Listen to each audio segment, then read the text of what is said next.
I don't like the fact that we are on the end of a cul-de-sac, right? We're not getting we're a destination store, and I think really we want that pass by.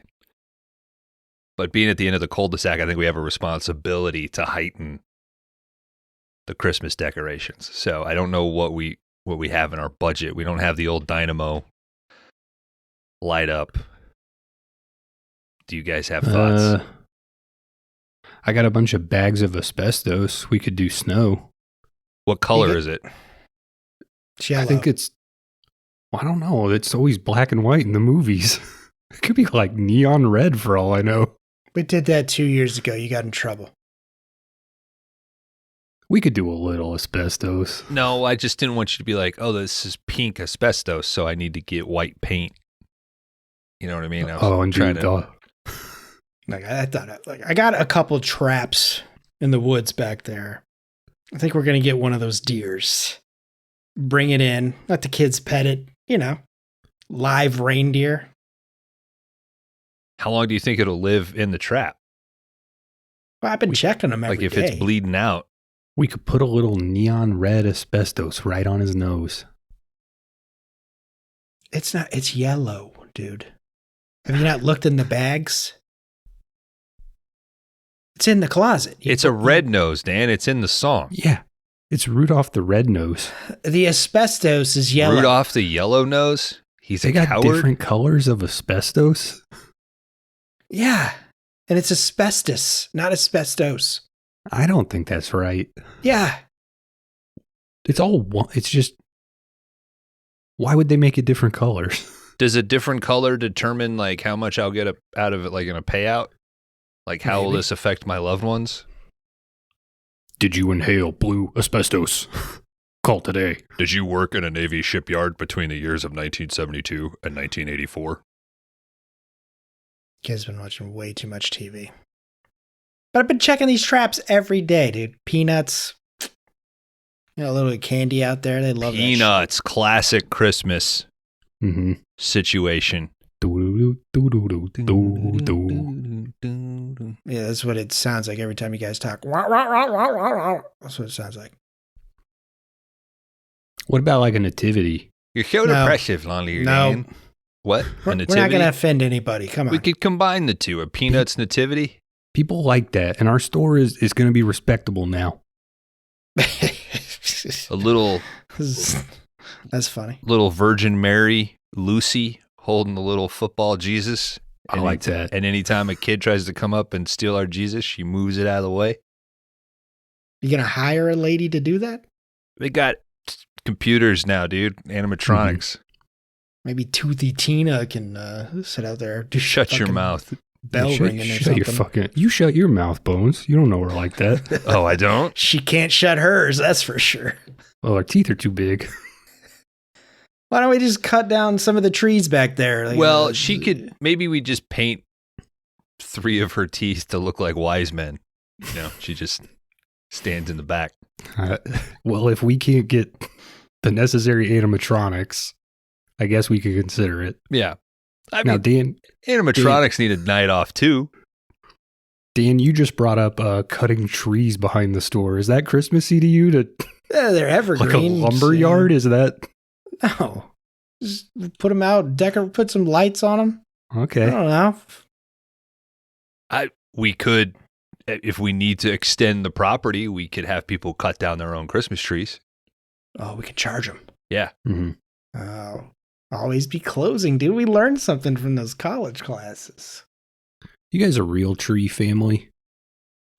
No. What? You're my only family. We've never had a Christmas tree. All right, we can put Dan's Christmas lumber yard in. He's warmed my heart with that.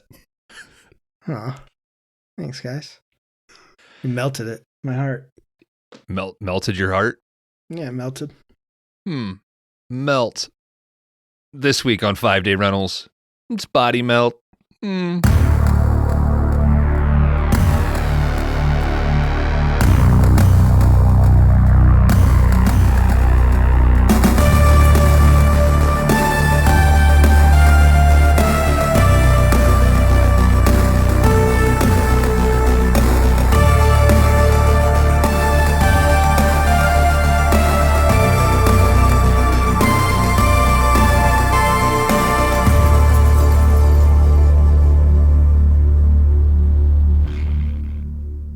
Well, hello and welcome to 5 Day Rentals. I apologize. Your podcast that you were just listening to, this must have just auto-played. So bear with us. My name is Bones. Joined as always, Cron Howard, Laundry Dan. How are you? Doing fantastic. In the holiday spirit.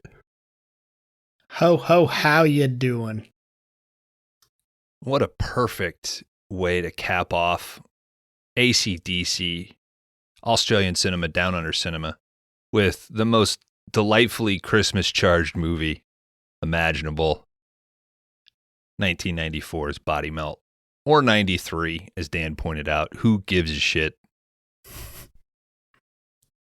Who cares? It's probably a time zone issue.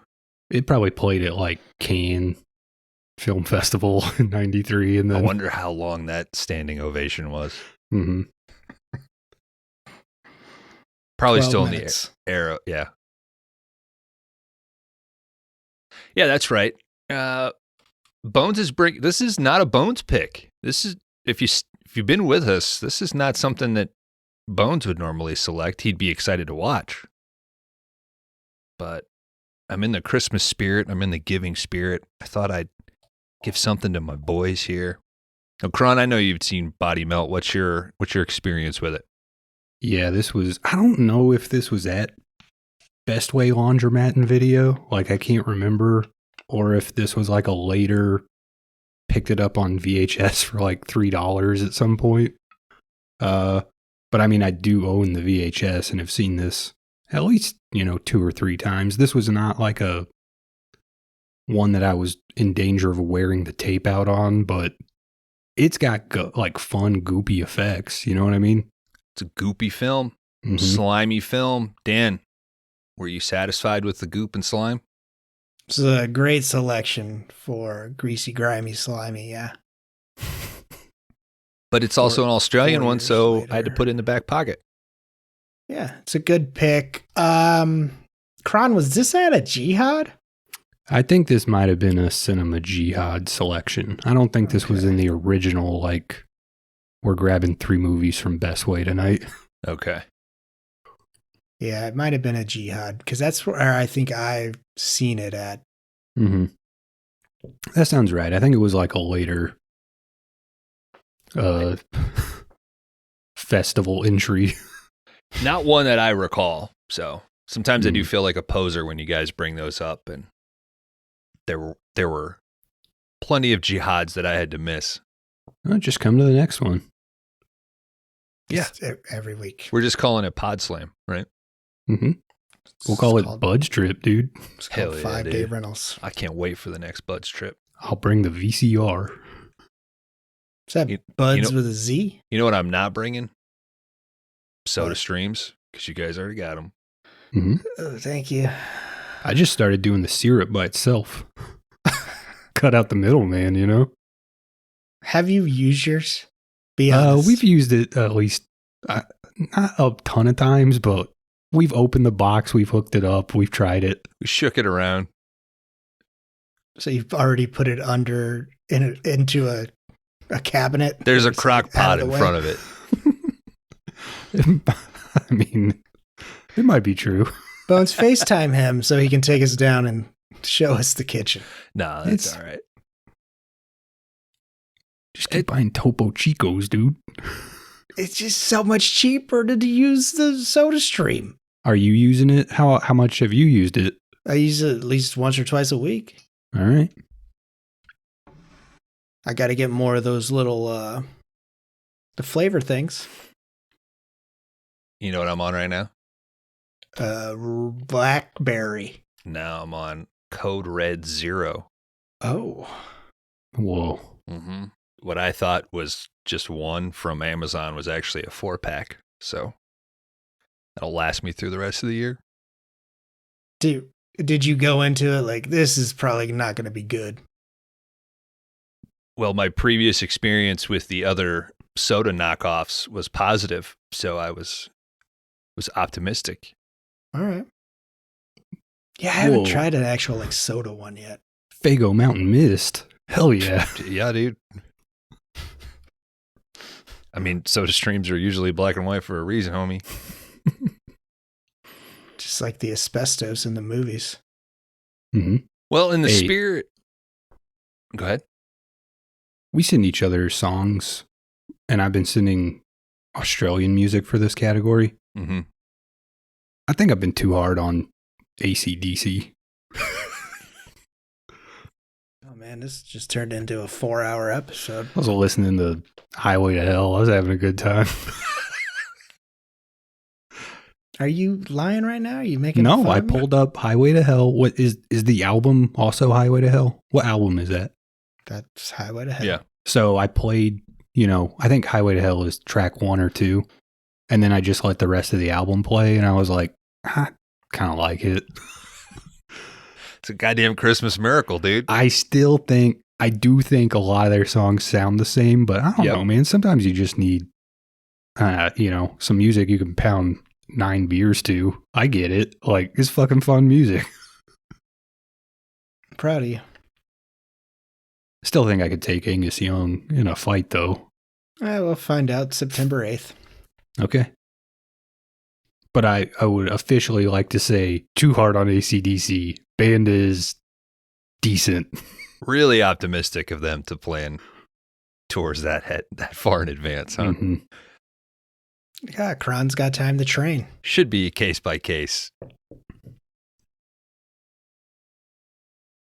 Well, in the spirit of this movie, not wasting any time, let us not waste any time. Let's go ahead and, let's rate my letterbox, but let me give me a second, I need to grab the notebook.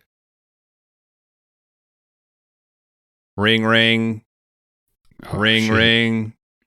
Damn, phone's ringing. Put the fucking phone up. Yeah, 5-day rentals. You take it, we bake it. What's up? Say Merry Christmas, Dan. Oh, Merry Christmas. Hi, mate. How you going? Oh, shit. How's the leg? Yeah, ass cheek. Butt cheek, yeah. Mate, you're not going to believe it. What happened? After a 7-hour rescue attempt, Oh, my God. What? brought back to me flat. Spend about 2 days feeling miserable. Get a phone call. You're not going to believe this. Keith Was it- Urban. Go on some sort of scavenger hunt. What? Come back. Got me a vial of this green stuff. Oh, no. Took a shot. Woke up a few days later. My spine hurt. Sure. But I never felt better, mate. I don't know if you should be taking that, Pete. Too late now, mate. I think your head's going to swell up and your veins are going to burst open. He feels fine. Leave him alone, dude. Okay, but you should stop using that. I'm standing around naked in my white tile bathroom. Mm-hmm. You barefoot? Literally right now. Why would he be Why would he be ass naked with shoes on, dude? The tile gets slick sometimes. Technically, I think that's still ass naked. Yeah, but I don't know. How cool's that scar looking? Hold on. Ugh. I gotta look in. Oh, did I accidentally FaceTime you boys? Yeah, dude. Yeah. Still got a little blood on it. Whoa. Better than a little tail, huh? Looks, Yeah, that's true. what's the word? Don't want a ginger snap situation here. Gangrenous? Is that the word? No, that's the vial, man. That's the green stuff. Oh, okay. But this guy kept going on the phone. He said, "You're both the same. You're the same one. Don't, Yeah, don't take time from the old one. But here's the thing, mate. The other me is dating my sister. Whoa. Wait, old Pete is dating Nicole? Now, I'm old Pete. Oh, okay. Wait, I don't know. He might am I have already also been new confused. Pete? You're both, dude. You're you just racking keep- me brain. How many more days you got? Well, it told me to do it once a week, and I've done it on the hour, every hour. Smart. That's how you heal quicker. I'd say you get the best of the product, I think, yeah. All Mhm. right. Well, Wow. this situation certainly won't be overblown and considered a masterwork, will it? By some, I guess, but not by old Kron here. Why'd your rescue take 7 hours? It's way out there, dude. Turns out that palm tree was protected, mate. Oh, okay. They had to dig out the root ball. Transport They you had to both transport somewhere? the whole tree. Yeah, Wow. brutal. I said, can't you bring a snips, For the arrow, yeah. No. Titanium shaft, mate. Made in Did you- Korea. So you rode on the on the tree from the helicopter? Just Yeah. that's pretty sick. My balls just flapping. Whoa, Gained a solid 2 inches on the shaft there, mate. It's turned into a blessing, I think, Pete. do you think there's like a young tree out there? Like it's getting the same treatment? You're blowing my brain right now. Like anything I've touched also has the substance. Could happen. Brutal, mate. Are those your real tits? No. All I right. wouldn't want me mom, who's also in the business, to see me real tits. I don't blame you. That's your real ass. That may though. or may not upset somebody when they realize that watching the movie. Who cares about them? I liked all the stuff in there, dude. Yeah. I'm working on a super cut that's going to fix it. Well, I realize, I've called you guys 3 weeks in a row and just talked about myself. It's quite rude. No, we don't mind. Why don't you guys go ahead and tell me what you're doing? Oh man, it's been a trip, Oh, sorry, mate. My battery's dying. I need to find a USB. Yeah, I guess. Okay. My thing's not Bye. interesting. I'm not painting asbestos. Yeah, All these right, bills bye. are getting high. Later, Pete. Found the notebook. It's under a bunch of asbestos. What color is it? It's white. Oh, we can use it for Christmas, dude. Yep. Save that. No, he's talking about the Notebook. No. I don't know, man. Notebook, pretty white movie. Body melt. I have 93 down. What are we calling this? What did Letterboxd call it? 94? I think 94. Filmed in 93. I don't think premiered till 94. Okay. What's the Letterboxd average? 3.0. It's a 3.4. Is it? Mm-hmm. Uh-oh. I think. One of you on the Australian Letterboxd? Maybe not. Maybe that might be from my old notes from the last movie. It's 3.0. God damn it. Damn it. I already... Okay. Oh, you took Dan's word over mine? Well, he spoke first. I'm the research guy. Yeah. All right. This is the third time I'm writing it. It's 3.0. It's a 3.0. All right. Rate me Letterboxd, boys. Bones, I got you at a...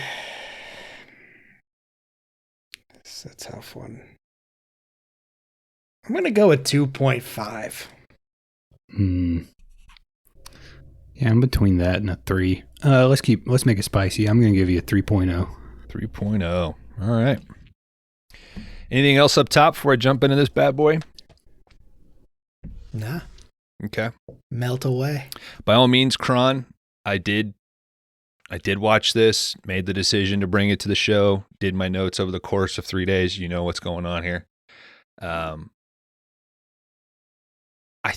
I think I get it, but if I leave anything out egregious, don't be afraid to call me out and say, nah, you're wrong, whatever. So, I mean, we'll see. As I was watching this, I was like, the fuck's going on here? yeah. I actually went on, I had some difficulty with budget as well, so I went on Wikipedia and I just hit plot and I was like, This makes a lot more sense. It does. I mean, do you think there was like a 6-hour cut of this that somebody was like, no, that's not going to work at all? Well, you've already locked me in. I will tell you my biggest issue with this movie is it feels incomplete. Mm-hmm. And it jumps around a lot. And I don't know I think it's to its benefit because it's kinetic, but I think it's not a benefit that it makes it very difficult to fill in gaps. All right, let's get into this bad boy. Body Melt. We're calling it 94, directed by Philip Brophy. It's a Dumb Films presentation, rather. That makes you feel smart when you see that. Mm-hmm. Fucking idiot. It's a dumb movie. Are we skipping the trailers? No, but one of those bad boys needs to come on the show ASAP. Flesh tones? Yeah. I watched that for double the ass cut the runtime. You watched Flesh tones? Yeah. How is it? Yeah, it's all right. I think it's my runtime. I think I cut it because of that. I mean, it's got Tim Thomerson. But when I seen the preview, I was like, I've fucking seen this movie. I mean, they got boobs in the trailer, so you know it's gotta be good. I think it would work for 5DR. Second trailer was a movie called Shame. It looked like it was about some bad townies that assault a woman. I'm sure it's people that JD Vance would say are like just boys getting into trouble. It's just locker room. Yeah. Physicality. Mm-hmm. Man. I've said this to a few people. Obviously on this podcast, I've made it well known. I'm all for hugging wives. Hugging and making out with widows, dude. That's in poor taste. Mm-hmm. But I guess if your widow is fucking lubing up so she fits into some tight leather pants, she's asking to be.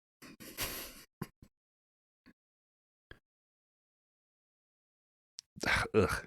JD Vance? They'll honeymoon in Israel. It'll be fine. All right. We open up. We've got this ad for a place called Vimuville. State-of-the-art health spa.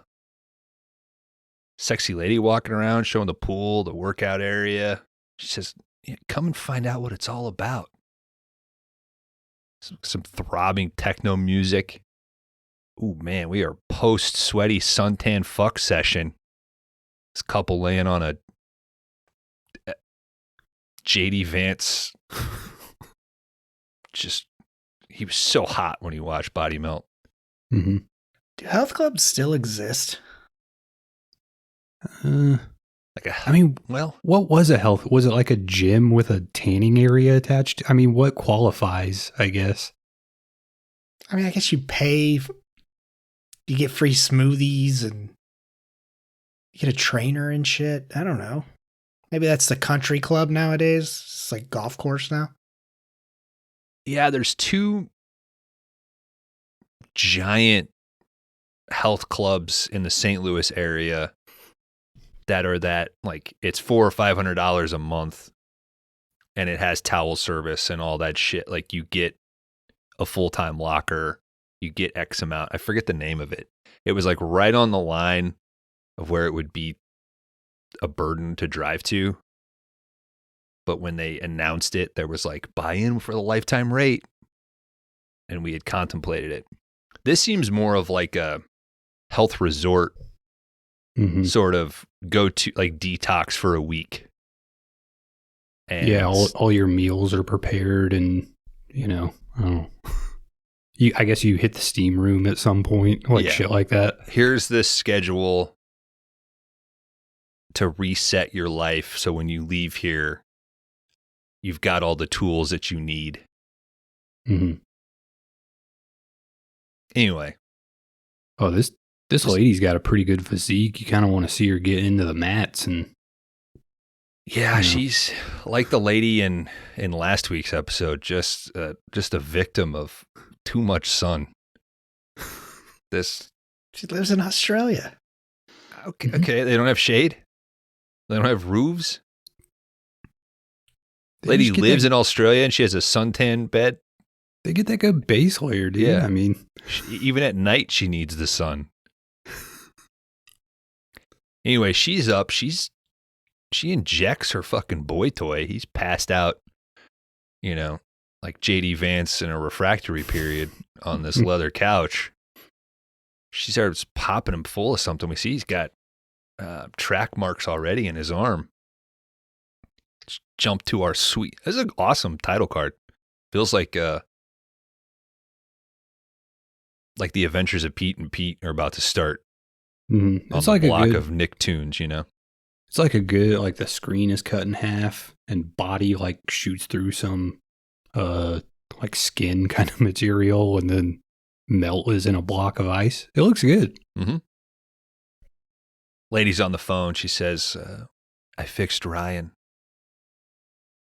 See Ryan, this is her naked beau. He gets up. She starts mentioning that he's got a moral compass now, and he's going to start looking into the Holmesville project. It's got a penis, too, that we see. Yeah. Mm-hmm. Not so much on the VHS, Kron, but Vinegar Syndrome, he did a wonderful job. What? Did you buy the Blu-ray of this? No.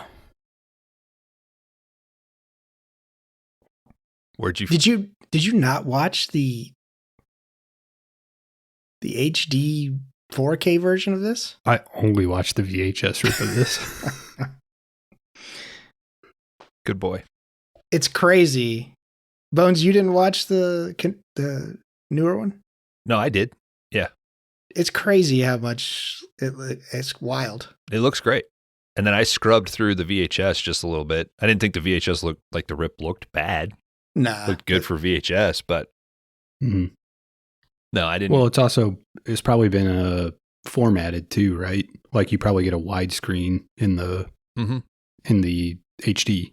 And you need it. They fill the frame with melt, baby. Goo. Oh, yeah. So I guess I missed some of this guy's dong. Yeah. We take that fucking shit serious here. All right. Okay. Lady mentions that she's pumped Ryan up with a bunch of A59. Just send me some of your screen caps, Dan. I'll take a look. It's all the penis. Frame by frame. We see Ryan. You see the balls of the dude fucking the chick too on the porno video. Yeah, that was pretty wild. I was shocked at how much of that they show. I was like, oh, that's really going in there. I saw that. I saw that on the VHS. They were just fuzzier. I think it's genuinely a different shot. Oh, man. Yeah. I don't think what is on the VHS is as graphic as what is on the rip. Kron's opening up that wallet.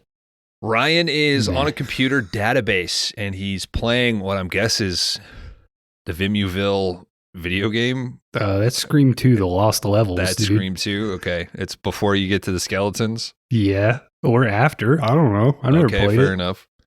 I mean, it looks like, this is Duke Nukem Quake era shit. Mm-hmm. It would be much easier just in a list drop down, but this computer in first person POV, we enter in this virtual world of a cul-de-sac. Vimuville. Pebbles Court. Yeah. It starts zooming in on 4 of these houses at the end of the street. You got the Noble family. It says that they will update, or it's a media update for them. Next house, Cheryl and Brian Rand, positive terminated pregnancy. We got Sal and Gino. They've been marked for sperm donation. And then finally, Paul Matthews' vitamin intake. And just a little note that he's $5 million in debt. Ryan writes down the address on his arm, 9 Pebbles Court. So if we're looking at 94, like popular video games, Doom 2, Earthworm Jim. Yeah, this should look way better. I mean, I don't know. Those games don't look like incredible. Earthworm Jim doesn't look too bad. I don't know. Sometimes you think in your head that GoldenEye looked better. And then you play GoldenEye and you're like, this is ridiculous. Kron, you got Earthworm Jim on that fucking Hell Game yeah, Boy dude. thing? Yeah, of course. Jeez, okay. Beat it 3 times, dude. Do you have Scream 2? I wish, dude. I wish somebody would port Scream 2, the video game. All right. But I think if you play it far enough, like you lose your mind, and that's why they had to take the arcade cabinets out. Becomes like a brain scan situation. Yeah, there is some game that there's like an urban legend of like a video game cabinet that made people go crazy. That seems like a VHS movie that you watched from Best Way Video. Could be. All right. 9 Pebbles Court, he writes on his arm. Seems simple enough to remember, but this is important that it's written down. All right. He's leaving the facility. He melts his access card. He drives away. We see a sign for Yantabula. That sounds right. Okay. All right. We jump next morning to Pebbles Court. Perfect 110-degree day in Australia. This is new construction subdivision. Not a single piece of old growth tree anywhere. No cloud in the sky. We see Paul Matthews. He checks his mailbox. He notices that he's got a few samples of vitamin supplementation. Sal and his buddy, they're arguing. They're loading up for a trip. And we see Mr. Noble. He's out for some exercise. Is that legal to just put pills in people's mailbox? I do it every day. Yes. It's legal until you're caught. Mm-hmm. The Ring cameras are becoming a real problem. We're back to Ryan. He parks very poorly in a petrol station. He gets out, he takes some pills. It seems to be the last of his pills. And, man, he starts getting fucking sweaty. Looks like shit. He rushes into the gas station. I mean, just in the distance from his car to inside this building, looks exponentially worse. He can barely speak. He starts asking for detergent. The associate points him to the back. He runs to the back. He starts knocking over. You know, every good gas station has that weird home goods section with like a bucket, a WD-40. He's knocking shit down. He gets some detergent, starts chugging it. Creeps the attendant out. You guys didn't like bull shots. Fuck it. We're drinking detergent at the next Bud's trip. I'll probably like it more. I guarantee I can put away more detergent than the two of you combined. Okay. There is like a weird green one. Like a dish soap that kind of looks like that. Is detergent a dish soap or is that two different things? So here in the States, if you said detergent, I would think laundry or dishwashing detergent. Mm-hmm. This to me looked more like a dish soap. Okay. Like what you're using to wash off a duck. Well, maybe he just knew that the dish soap he needed would be next to the detergent. Fair enough. It was easier, quicker to ask for detergent. Mm-hmm. So he creeps out this associate, but, you know, he doesn't lose his facilities. He still leaves his credit card to pay for this detergent. Fucking pill papas. Fucking gas station dude's creeped out.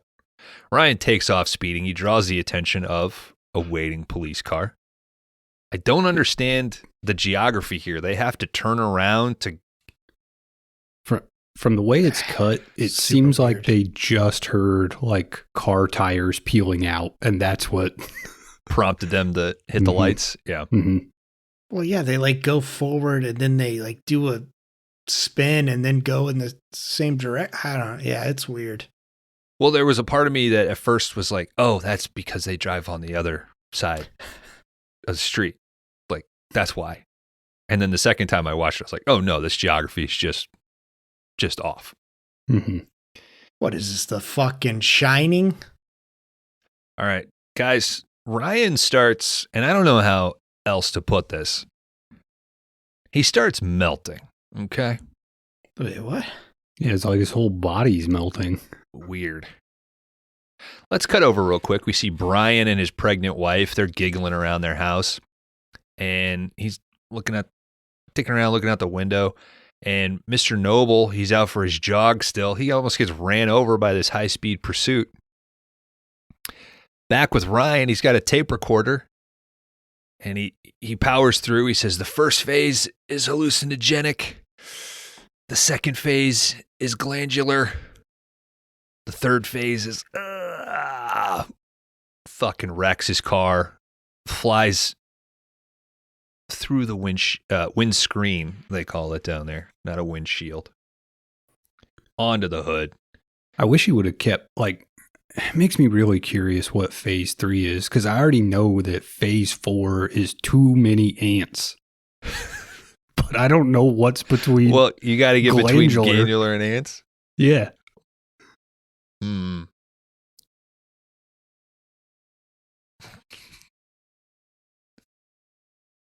All right. While he's laying dead on the hood of his car, this like I was trying to think of a phase 5, but John I got Carpenter thing like tentacles come out of his split and his neck.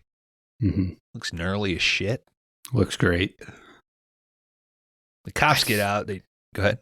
I think the Vinegar Syndrome one, it has a little more there from what it looked like from the VHS. But All right, more gore, more tentacles, more ball sacks. Fine, you sold me, dude.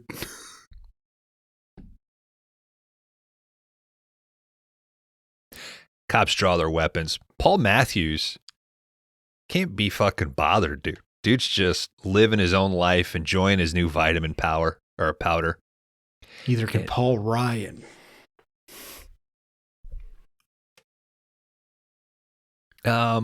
He walks outside to see what's going on.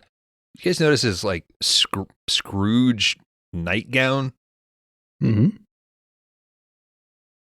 must just be like a You ever common tried thing it? there. He's not like embarrassed by it. No. Comfy as hell, baby. I bet it is. I mean, you got a cold winter's night, dude. You throw that fucking nightgown and that hat on. But this thing barely goes past his ball sack, and it's got long sleeves. It just Well, looks it's- like a big dress shirt. It's the trim cut. Okay. My legs get hot. It's a lingerie vision. Yeah. All right, we got some detectives that finally show up. They can't even like get to start asking any questions or looking at the crime scene. Gino and Sal, they run over and they're like, "Hey man, we got to get the fuck out of here. Like we've got plans." I think one of them says like gem hunting or some shit. They say they're going opal mining. Opal mining. Yeah. Such a weird excuse for like two 18-year-olds. Yeah, you guys coming to the Ozarks? What? Fucking the detective's like, yeah, fine, fuck off.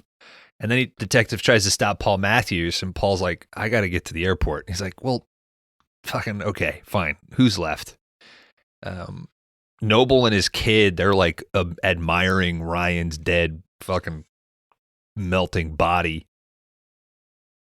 Detectives look around the car. They find the tape recorder. They play back the dying message. Let's cut over to the airport. We see Paul sitting around. I think he's starting to have a first phase, man. Mm. We see this business dude reading a dirty magazine. Hell yeah. There's like a real punked out, druggy couple kind of making out. then there's an old bag lady, and she starts like having this like glow around her. And he sort of snaps out of it when he gets a call on his cell phone. And I guess this trip was a waste of time, or its flight's been delayed or some shit, because he's mad at the person on the phone. Let's cut over to Gino and Sal. They're out on the road. So Gino had a lead about some hot doctor, and he's got a photo with him and some lady, and she told him about this health farm. It's fresh air, full of women. And they're looking for sperm donations.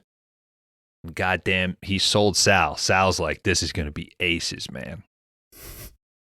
Back at the airport, Paul's having a coffee. Did you notice that pack of cigarettes, dude? Hell yeah. It's like 50 in these fucking There's things. so many, man. I mean, that's a living. I mean, it is the size of a Big Mac carton. Mm-hmm.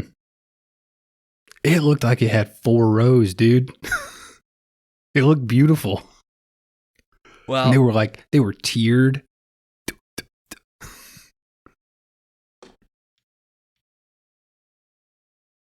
I knew you'd like it.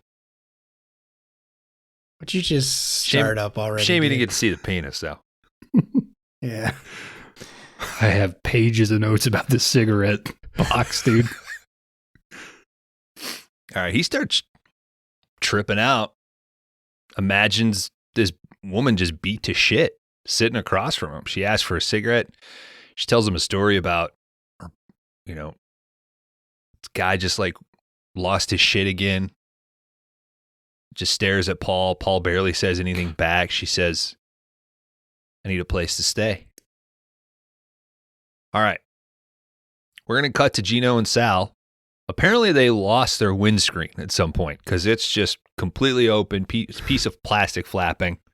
How are they even seeing through that plastic? It's not clear. It's like a tarp. Well, it's a windshield until this. Uh-huh.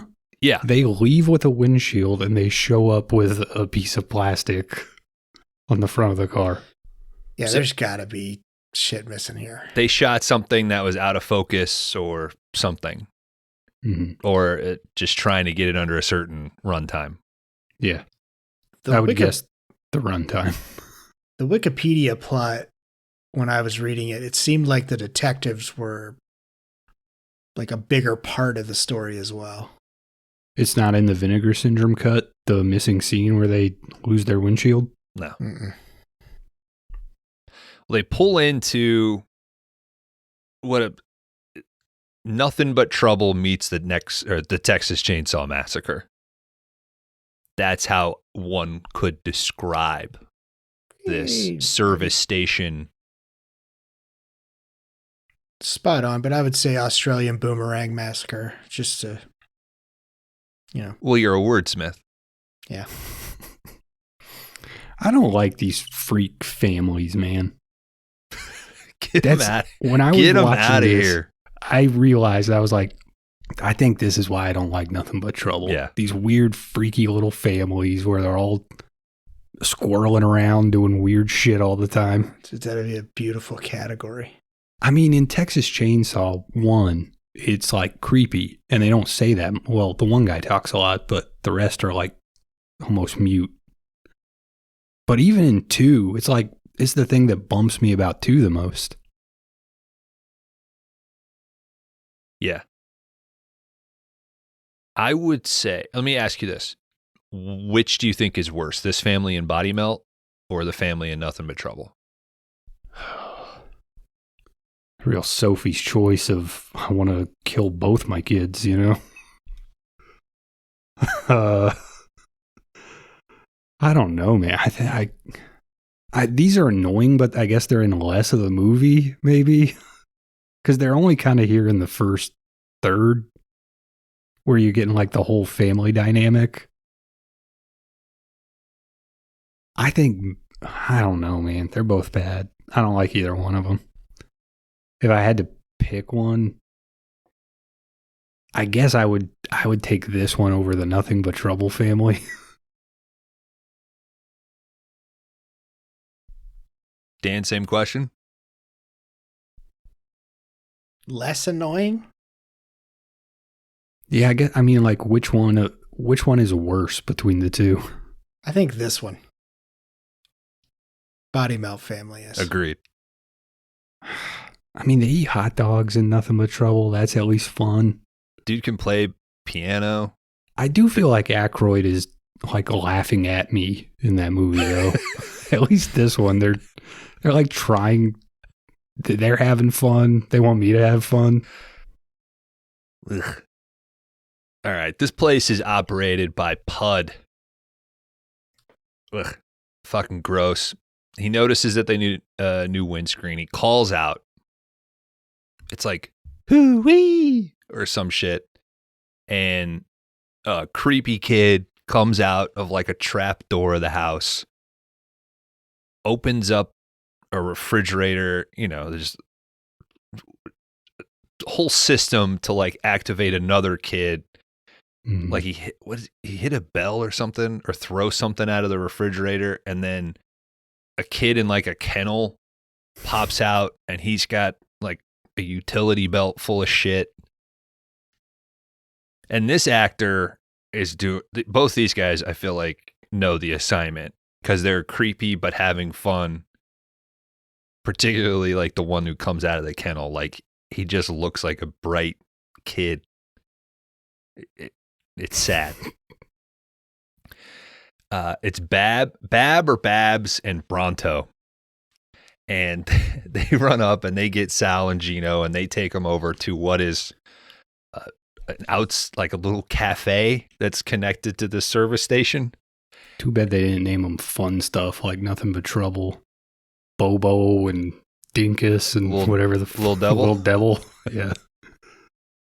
You remember a lot about that. These two could have been It haunts raw meat and dingle snout or something, I mean, why not? All right. The waitress comes out. I guess their sister. This just got like one of those Eva Mendes big chins. Like Bruce Campbell. Huge mouth. Absolutely disgusting. Comes out, asks what they want.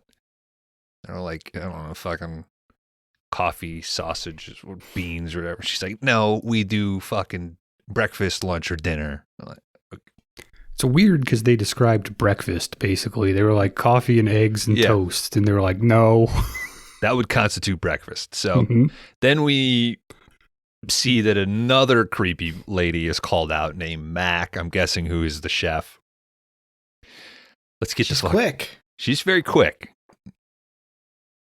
Let's get the fuck out of here for a minute. Let's go see what Paul's up to. Thank God. Having a real tough time. He wakes up in his office, his executive assistant. She tells him that some detective called. He's like, I don't know what the fuck's going on. She says, just take the rest of the fucking day off. I will cover for you. He gets home. He sees that the cop fucking crime scene team is there at Ryan's car still. He also can't park. He doesn't even pull into his driveway. I don't know what the fuck's going on.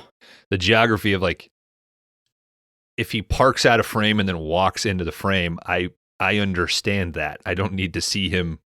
No, you need to, if your car doesn't stop inside of the frame, people are going to be confused. Mm-hmm. They think you'll hit the bumper of your four-wheel vehicle if they don't see you stop your car properly. The audience thinks that you drove off the world if you drive out of the frame. You have to stay here. All right. He gets in his house. What do you know? He starts hallucinating his visitor. Later, he's taking a nap. And he starts hallucinating this lady. She's not beaten up. Looks very, very pretty, put together. Sits on him. Now we're talking. Seducing him. Massaging his stomach, working up into his ribs and stuff. Oof, where's this going to go? Nope, let's cut back over to Gino getting creeped out. But goddamn Sal, he is into this sister and she is into him. So Gino goes and talks to Pud, tells him that he's from Holmesville. Pud takes a second. This sparks some sort of thought in him. What's going on? But Bab and Bronto, they get all excited. They're running out into the fucking field. Gino goes with them. Looks like Bronto's got a little skill where he can throw something and kill a kangaroo 100 yards away.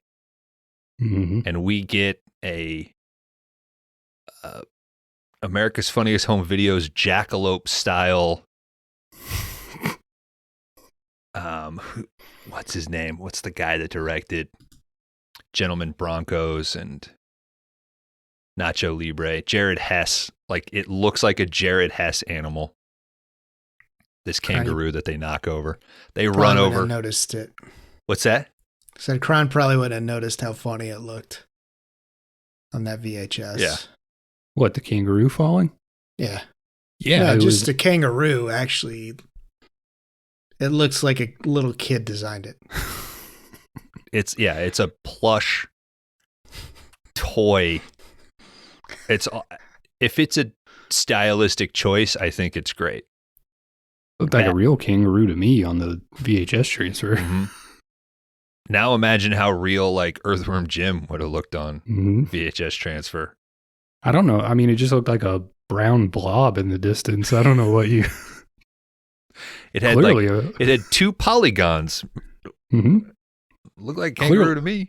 Clearly a movie that was shot for the medium I watched it on. Well, they didn't just kill this thing to torture it. No, they killed it to cut out its adrenal gland and split and start tripping balls. Does that work if you just eat it? Like, can you absorb adrenaline through your stomach? Is that? Well, Dan's the Hunter S. Thompson guy. I'll defer to him. But they do like a dripper too, don't? I mean, they put it in their mouth. Mm-hmm. I think it's got to be, it's got to be more, what is in Fear and Loathing, I think. Adrenochrome? I don't know. I guess, I don't fucking know.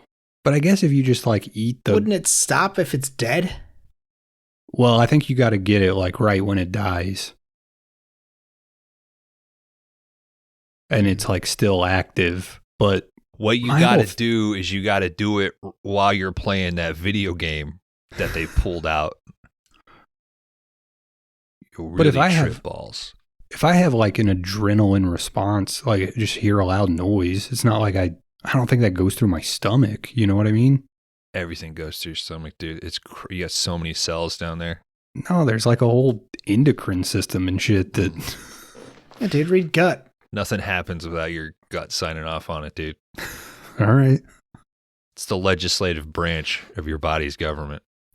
Fair enough. I don't know how it works, so... Well, it's shut down right now. So. Chuck Schumer down there writing a very harshly worded letter to your prostate. I don't know, man. We'll get some for the next meetup. We'll try it out. Okay. We'll get a kangaroo and we'll get the adrenochrome. Fucking put my head through a plate glass window, dude. I'm going to chase mine with some detergent. Oh, I'd love to. All right. Psycho Jelly. Then the fucking, what were they called? Bull shots? Mm-hmm. Don't act like you don't know. Yeah. Don't act like you're not drinking one right now. Trying to forget. Psycho Jelly. The boys scream.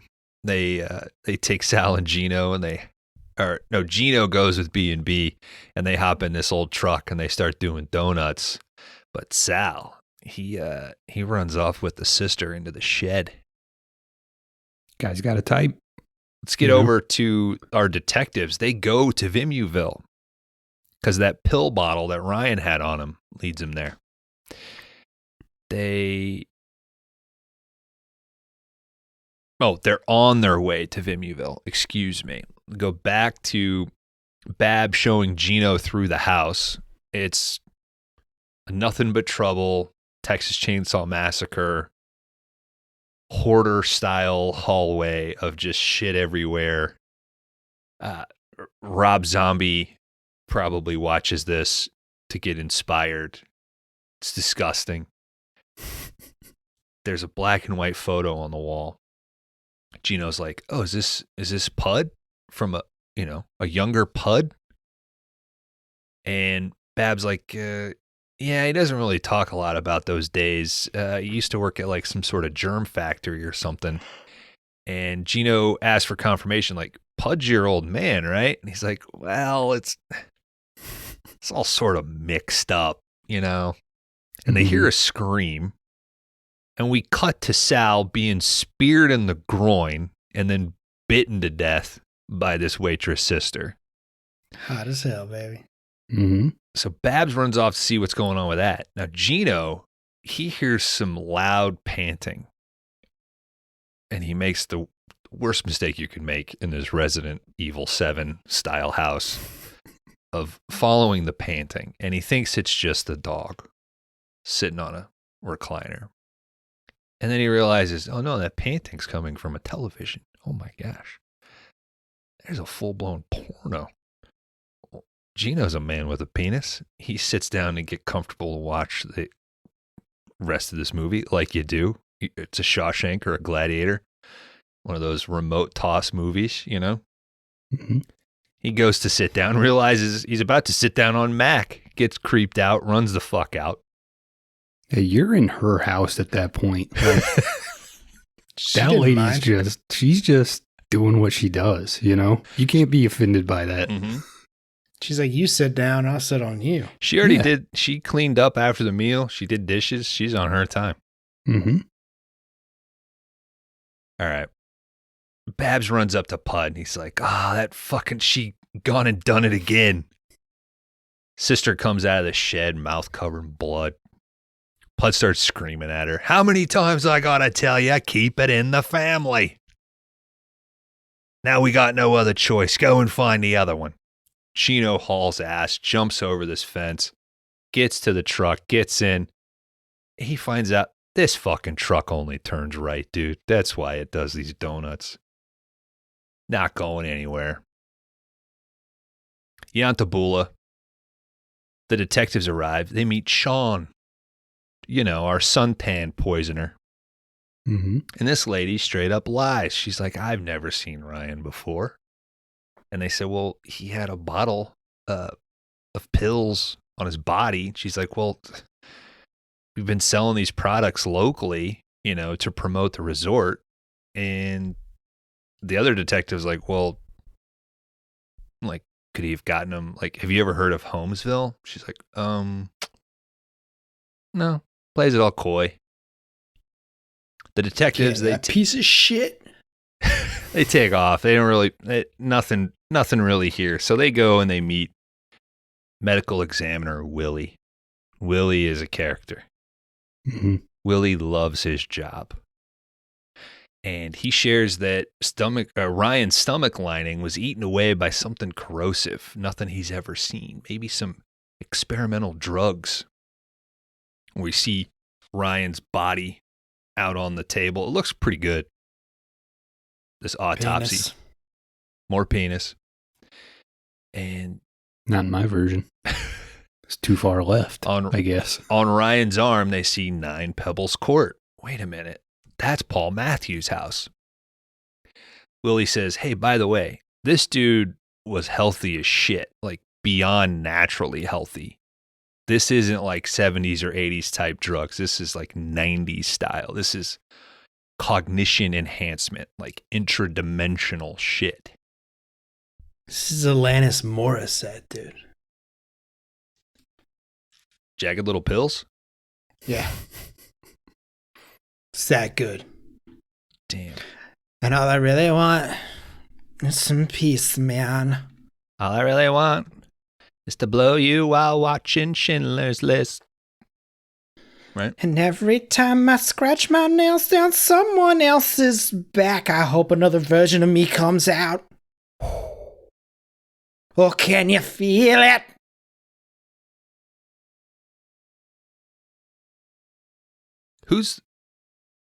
If Alanis Morissette took the substance today, who comes out her back? Sabrina Carpenter. Young Alanis Morissette. Shut up, Kron. That's how it works, dude. That's how the substance works. You just ruined the bit, dude. But her name would be like, Deborah or some shit. Her mom, Deborah Morissette. I thought I told you to clean this place. We see Paul. He's continuing his new vitamin powder routine. And goddamn, he starts a whole new level of hallucination.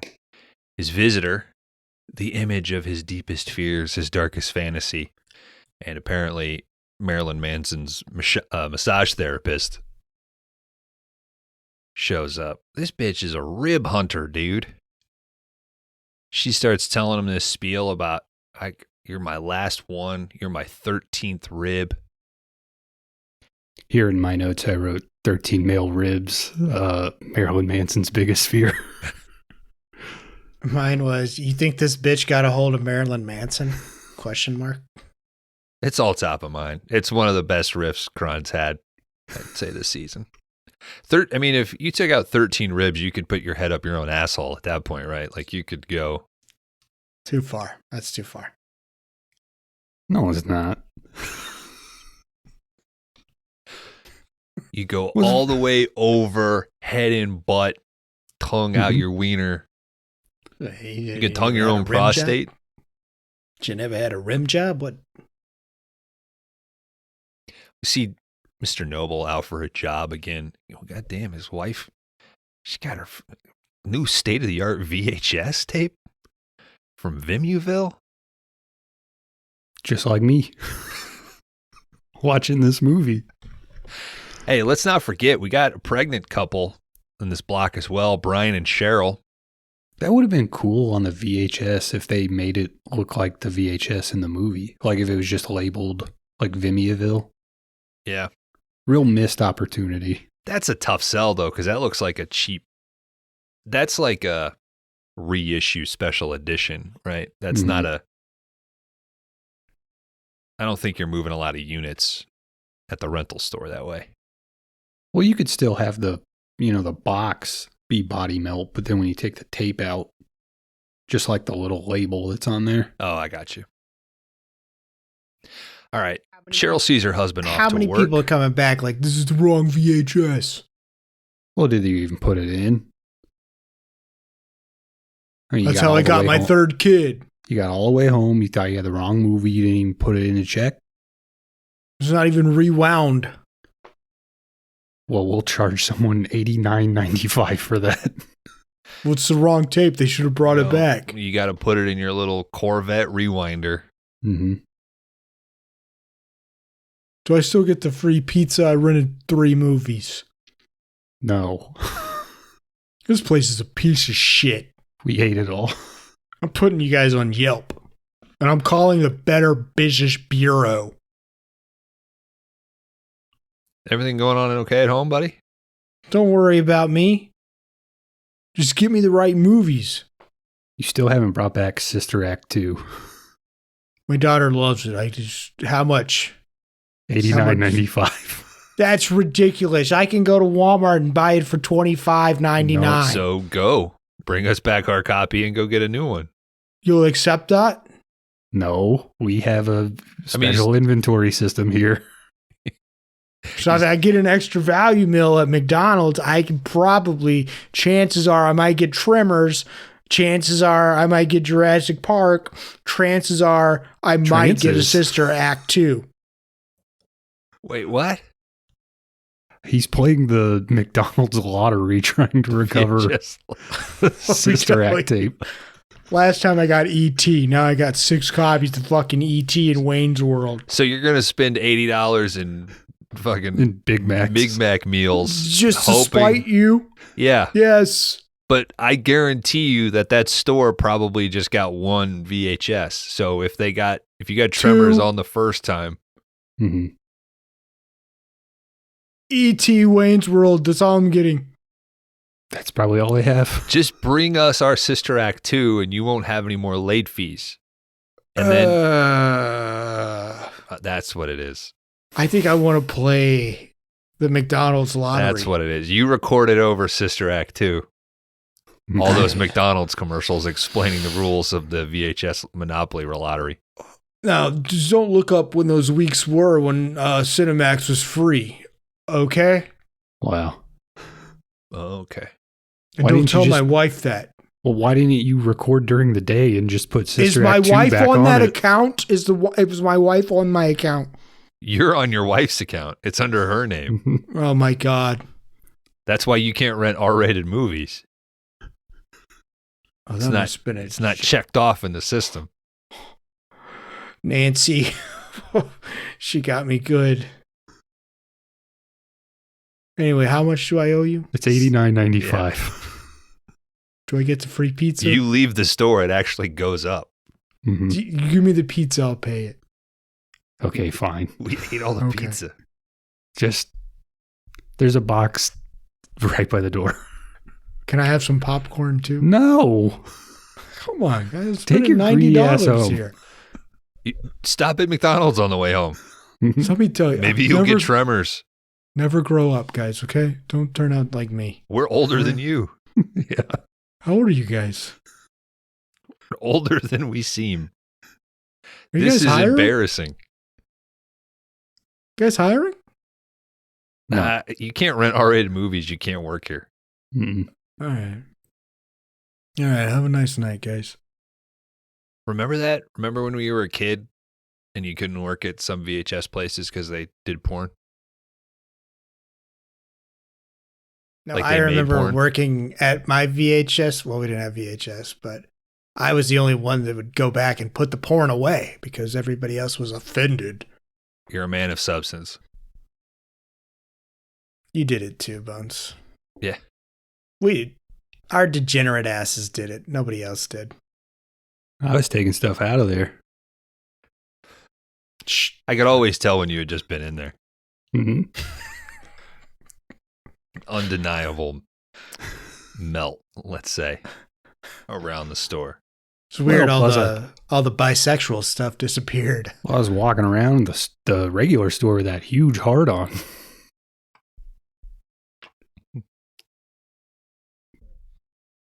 I'm giving this guy free popcorn just to leave the store. Put this one on the store TVs. I only checked out porn on your account, Crow. I didn't have an account. Did you not have an account with us? No. Jeez. We had an agreement. It was like, What? yeah, go We had ahead. an agreement. Go ahead, take That it. agreement was Danny going, here you go. Mm-hmm. All right, let's get back to Brian and Cheryl. She sees him off to work just as the Detective Phillips approaches. She tells him that they're new to the neighborhood. They really haven't had a chance to meet anybody. Phillips gives her his card and says, please call me if you notice anyone arrive at number 9. We cut to her visiting her doctor. Doctor's very nice, asking about her new housing situation. He's like, it can always be it's a little uneasy. It's a new bed, it's a new bedroom, new house. You got to think, like, you're also pregnant. Things are changing. Just so you know, like, that baby, that's the biggest type of parasite you can have. All right? Tells her everything's fine. She leaves, says he'll see her next week. After the appointment, he makes a call. He's kind of whispering now. He says, are you alone? Find out he's calling Sean. He says he wants to adapt the dosage with Cheryl. And Sean's like, whoa. I don't want to be slowing down any research, okay? He's like, the drug is still too unpredictable. She says, I got a distribution deal. And he says, fuck the chain stores. What about the cops? Something's wrong, though. Because Ryan, he underreacted while Cheryl is overreacting. Doc asks about the Italian boys, if they showed up for the sperm tests. Nope. Sean says that they can get these tests from the Noble family. Then Sean hangs up in frustration. She calls for Beauville, which is her soft voice bodybuilder assistant, which it does get a laugh when this dude pops up and you hear his voice. Mm-hmm. She says, Yeah. Do you think they overdubbed them? I hope. God, I hope. It sounds like a lady's voice. Yeah, she says that they're changing the distro strategy, and he's like, but doctors are supposed to... Fuck that. I'm in charge. Okay. Phone rings at the doctor's office, and he's like, don't you ever fucking hang up on me again. But we haven't spoken for so long. Holy shit, it's not Sean, it's Pud. Pud says, sounds like you're back in business again. You know where to find me. Uh-oh. It was the doctor and Pud that were in that old photo. Guys, let's go pull out our Puds. Put some pee in a toilet.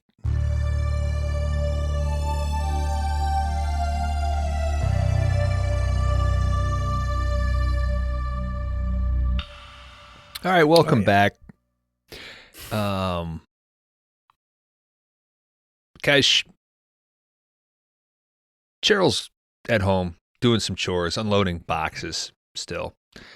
She starts having hallucinations. I'm completely starting over. You guys ready? Mm-hmm. All right, welcome back. We're back with Cheryl. She's at home doing some chores, unloading some boxes, and she starts to hallucinate. Paul Williams popping up outside of her window. I think it's a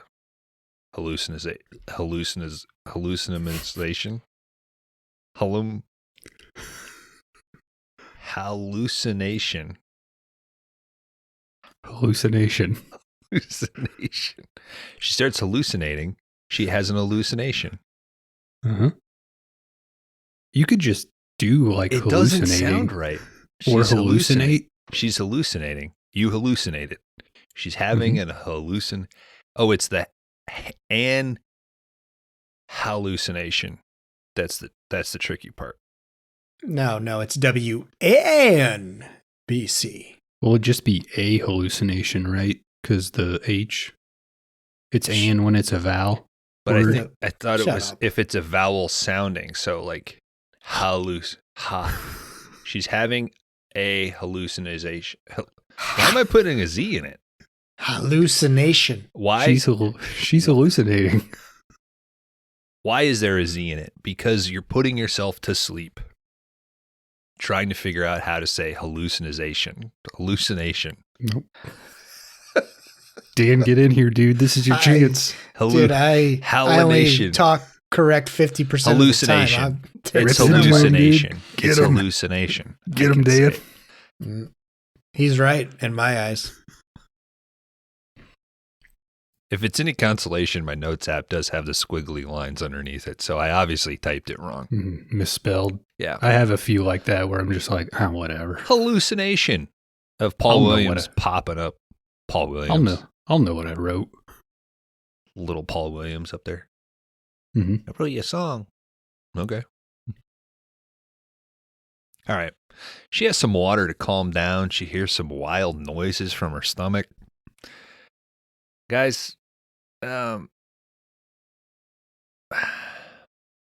she goes outside to get the mail. She meets the Noble family. They're leaving in their SUV. They're going for a special holiday. Something they'll never forget. Kron, this one creep you out too? What? This family? This family. Nah, they gotta be like real freaky for me to. It's not like it doesn't scare me. I'm just like, God damn, this is annoying. They're kind of freaky, dude. I was kind of more scared of this family than the Outback family. Just weird. Too engaged with each other. Get some iPads to those kids or something.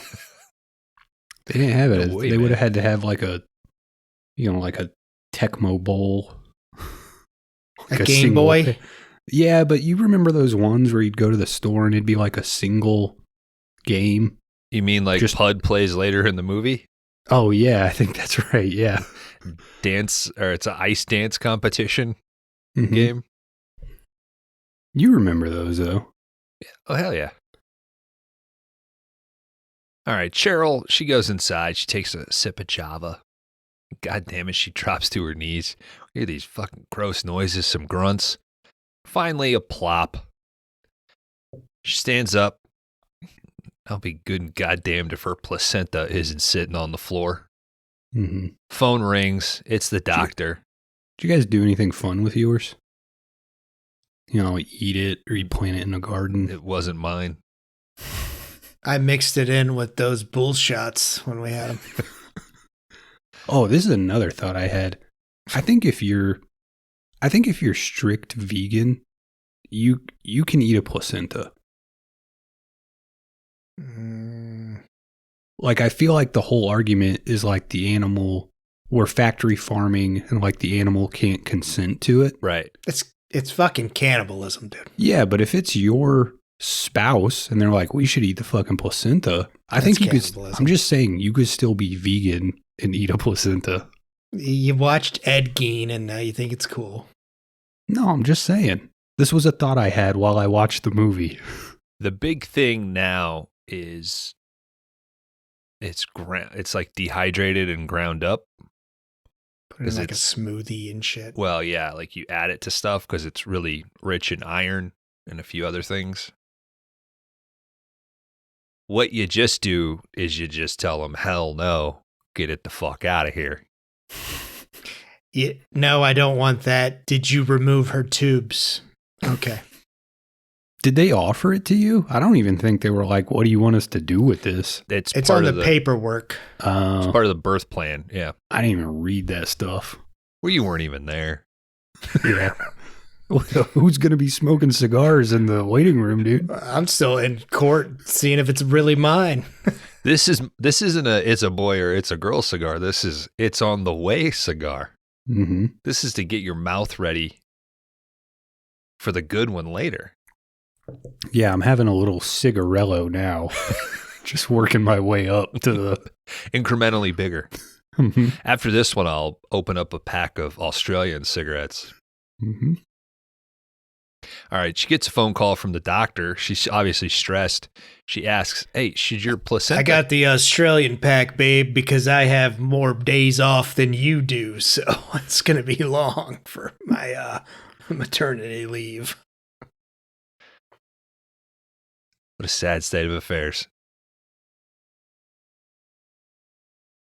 All right, she's concerned that the placenta came out first and requests his assistance. He obliges. When he hangs up, he calls Brian, meet her at the house. Cheryl, she sees that her placenta is gone. She starts tossing around the place. Cheryl's looking in the mirror. Her stomach's starting to expand.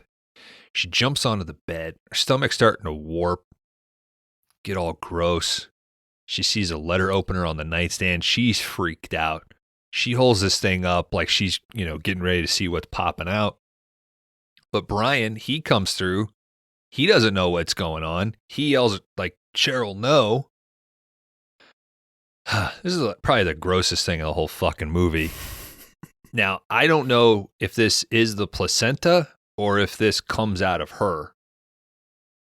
I think it's just the placenta. It jumps up like alien face hugger.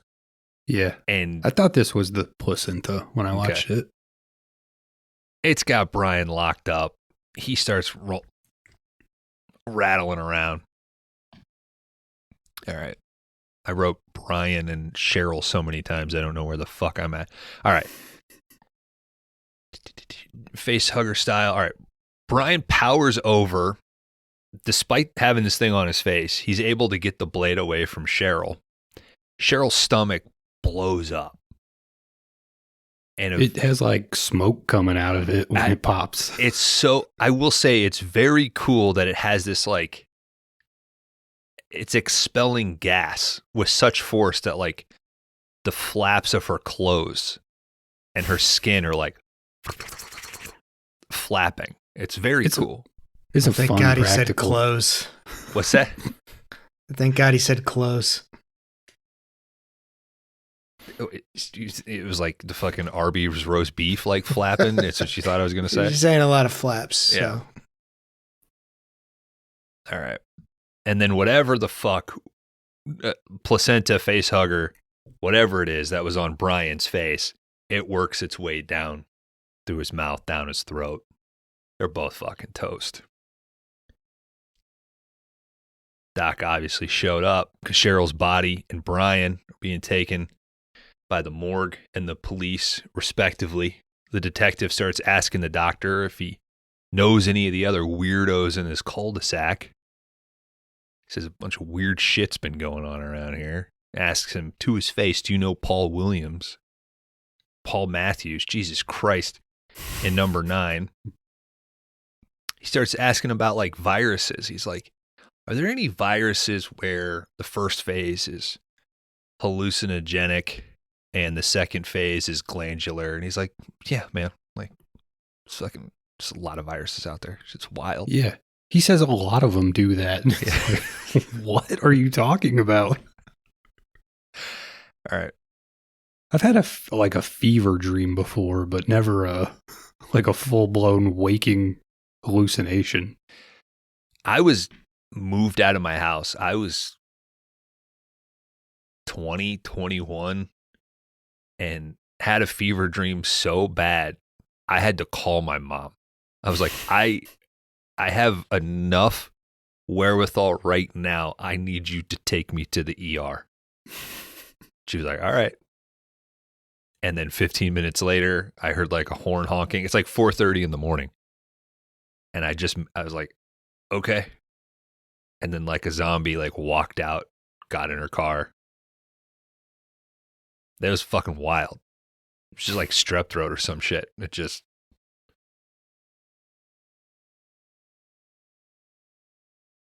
So I get Saving Private Ryan now. Makes sense. Mm-hmm. Well, just count yourself lucky you got to the hospital and you didn't make it all the way to phase 4, dude. Had more ants than you knew what to do with. Yeah. I don't think I've ever got strep throat. Buy a raid bomb or something for her car. You've never had strep throat? Like not even as a kid?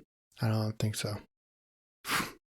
I had strep throat like every other week when I was in elementary school, dude. Porcelain tubes pussy, in this dude, man. Mm-hmm. All right. I met Paul Allen on that joke like an hour ago instead of Paul Ryan. Paul Ryan was the fucking Speaker of the House. Wisconsin Speaker of the House. Fucking GOP dude that misunderstood Rage Against the Machine. Mm-hmm. Was like a CrossFit addict and shit. Yeah.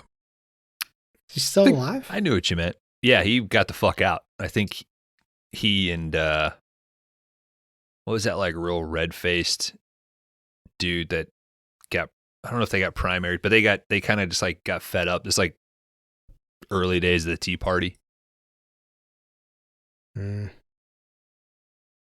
We've lived a lifetime.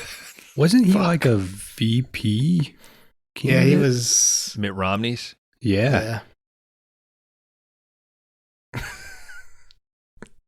See, we know stuff.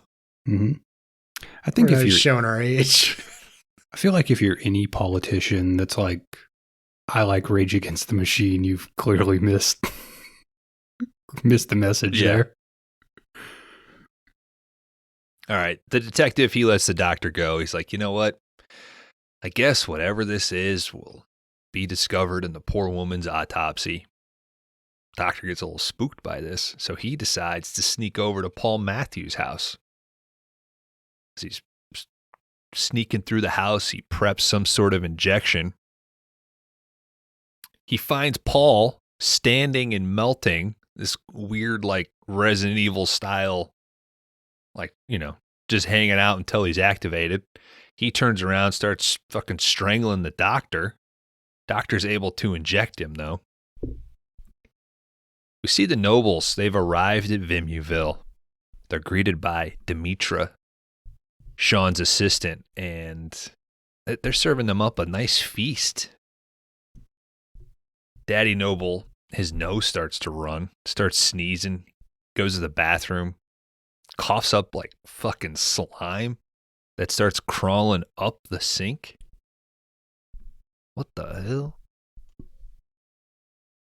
Family's doing their workout, but the son, no way, man. He's hitting the half pipe. This kid. When I rewatched this, I was like, I vividly remember this scene of the movie. This kid is shredding the vert, dude, getting the sickest air and nailing the gnarliest routines. He goes for one massive backflip, but god damn it, he overshoots. He falls from 20 plus feet right in the middle of the fucking vert. The captions on this say, Brand thuds wetly against ramp, as we cut to black. Rest of the family, they're settling into bed. They're unconcerned because they knew that the kid wanted to sleep outdoors that night. Next day, we're at 9 Pebbles Court. The cops, they find a mutated Paul Williams. He's dead. What's he holding on to, though? He's holding on to an ear in his left hand. And the cops holds up a vial labeled Dr. Carrera. That's how they're going to find me at our next in-person record. Whose ear is it? I don't know. I don't know. Fucking Blue Velvet over here. Mm-hmm. Save his mind, probably. All right. We cut, I guess, later that night because it looks like Garth Marenghi's dark place. Mm-hmm. This doctor, like in the desert night, trying to talk on the phone, kind of a little joke where he holds it up to his missing ear. We go back to Vimuville. Now, Vimuville, see this on Sean's little screen as she logs in to play the game. Visceral, muscular, vitalization of latent libidinal energy. Couldn't make a single word out on the VHS, so appreciate you filling in the gaps. You got it, buddy. She's going through the computer database. She's still trying to win access to that early movie release. One of them's got to get it. Mm-hmm. She's pulling up the results for the high potency 4-4 experimental batch. They've got some urine analysis of the family. I did take a screenshot of this. So, Daddy, he's pretty full. Mommy, just slightly less full. Eloise, the daughter, is mid-full. Bran, he should only be like a quarter of the way, but they've got an animation with it just overflowing. Apparently his urine, frothy, dude. Yeah, nothing but the... She is so excited for this urine data. She tries to call the doctor's office. She gets the machine. Well, what do you know? The detectives, they're sitting in that office. They listen to the message, and they see the fax that comes through. Get a chopper, says the detective. Now, Beauville, remember our high-pitched, muscle-bound idiot, he wants some of the good shit. Now, Sean had told him earlier, no way. But he sneaks into Sean's safe and he gets some V4. Now, the Beau is the other big muscular assistant. And he's trying to hit on Demetra. And she's like, get the fuck. Like they're in his room or her room or whatever. And he's trying to make it with her. And she's like, ugh, I'm over you. But he's all fucking jacked up on V4. He's like, you know what? Let me pull a Mac here and watch a porno. Mm-hmm. Big mistake, dude, because he gets turned on and his boner straight up explodes. Hell yeah, dude. No, dude. Yeah. It's the worst thing in the movie. It's fucking funny. Like, guy's dick explodes. The scene that he's on is like the worst. This is the kind of... That's where you popped, bro. This is the kind of scene I would write now if I was trying to make a movie. I mean... I thought you said this is the scene. Cool right guy. now. Definitely not almost 40. Sweet mustache. Huge boner. Huge boner. Explodes, it's so big. Hits the ceiling. Mm-hmm. Next day, dick's twice as big. All right. His friends tell him how cool he is. Leaves his only flaw, Leaves peanut butter on the fucking spoon. Mm-hmm. Definitely has a podcast that gets over 100 downloads a week. We catch up with Pud. He's hanging out. Sometimes wears a woman's jacket. Some man's jacket, dude. The buttons are on the man side. What does that mean? I think the ladies' jackets are the other way, right? That's the most sexist thing you've ever said, dude. Jeez. What, dude? You keep telling me it's a I lady's might have to jacket. edit that out. I think that's real. Gee, Well, how is that sexist? Is that not real? I've never heard that there's a fucking buttons for each side of the sexes. What a cron. Ladies' buttons. I'm going to Google this. Ladies' butt. You better type in ONT. Better not let it autofill just a lady's butt. Why? First thing that comes up. Why men's and women's shirt buttons are on opposite sides. See, Shirts. I not wouldn't know that jackets. because I don't shop in the other sections. Okay, my buttons are on the dude side, dude. All right. Pud is hanging out. He's playing some handheld ice dancing game, and he's not very good at it. He's just going through. Every time he fucks up, he just pulls a new one out of this box. I'm not sure what movie you get when you beat this game. Blades of Glory. Okay. Good pull. Tanya. Carrera arrives. This is where he was going. I think it'd be a 360 because we did Slap shot. mention Jared, what's his name? The cutting edge.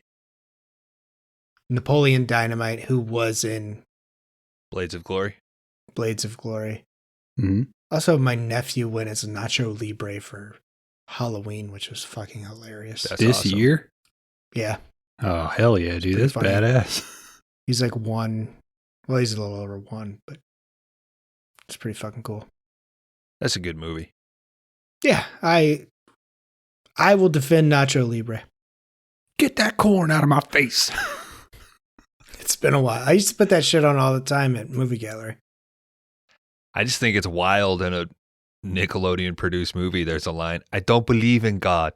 I believe in science. Fucking awesome. Give me no eagle powers. All right. What the fuck are we? You mentioned something before. Oh, was it Blades of Steel? Was that the NES hockey game? I can look Blades it up of on my- Steel. Like it had a really awesome. Sean Connery, like, Yeah. commentated? Mm-hmm. Most things in here don't react too well to sudden death. That's a foul. We go to the pisser. Let me go into the ROMs folder here. Yeah, you got it. While you're looking that up. All right, so Carrera, he meets up with Pud. They've got some back and forth. It turns out that Pud has enhanced senses because he was the one who had the guts to actually do the experiments on himself. He says, or Carrera says to Do him, you have it? do you know what I want? And Pud and his family, they reveal a vial of this red substance. And Pud tells him, this little additive right here, that's what's missing from your substance. This is like a balancer. And that's probably what's causing all these rejections and explosions. Oh, that was my Oscar that I didn't get. Carrera grabs that shit, hops in his car, hauls ass. Back to Vimyville. Nobles are getting ready for the day. What do you know it? Dad's nose starts running again. Even more this time. He can't keep up with it. Looks gross too. It's like a yellow green, fucking looks nasty. Yeah, you've still got another week of this cold. There is a Blades of Steel on the Blades NES, of by the Steel, way. Yeah. Kron, you got that on your Game Boy? Yeah, dude. That's what I was looking at. I was looking at the ROMs folder. It has you know what? I was like, maybe I should just get one for each of these guys for Christmas. Don't do that. That's funny because I was looking at what I'm going to get you guys for Christmas the other day. I don't want anything. You don't want we're a Game Boy podcast of Christ, dude. We have to. No, Wait. You don't want a Game Boy that's got every video game fucking ever on it, dude. You don't want something that was looking at and I'm thinking about getting you, and I might send you. It's not. The economy is tough right now. We all need to tighten the belts. Trust me, I have. Let's keep going. Demetra and Beauville, they're hooking up. I think your belt is just like a string of twine. Looks cool though, Dan.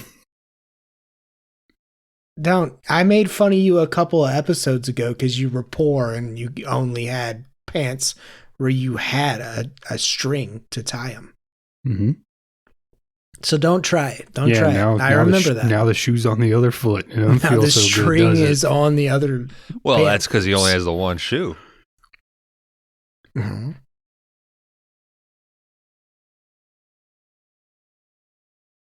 All right, Beauville's just grunting. Check out the substitute too. Pounding away on top of Demetra. And the V4 is taking effect because he loses control. He's starting to choke her to death. And she's like digging her nails into his back. And then his back starts splitting open. Fucking gnarly. Let's cut over to Sean. She's in her office. She's not Best feeling tits great. in the movie, I'll say that. Demetra? Yeah. Oh, yeah. I was like, ooh, show more of those, please. Sean is looking nasty. Daddy Noble has another massive sneeze in the bathroom. Slips backwards. Mutant, like, shit coming out of his face. Slips, falls, smashes his head. His wife was drying her hair. You know, she's on minute 45. Starts, what's going on in there? She goes in. She finds him dead. She freaks the fuck out. She goes and finds the daughter. The daughter, she goes to get Sean, finds her melting, so much so that her head, this is a great effect too, deflates into her body cavity. They both freak the fuck out. They get in their Jeep. They drive off. They almost run over the doctor, who now has a fucking pistol. He's firing wildly. And guess who's flying over in a chopper? It's our detectives. Great line of, well, this must be the place. The Nobles, they show up to a small local doctor's office. They demand to see the doctor.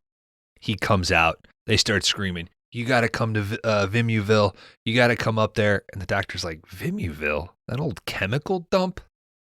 Damn, I haven't been up there since like the health commission closed it over 20 years ago. Mom starts struggling. Just Gene Simmons' tongue just out of her mouth. Fucking Todd McFarlane venom. It's down past her tits. She's up against the wall. That's Kiss, Kron.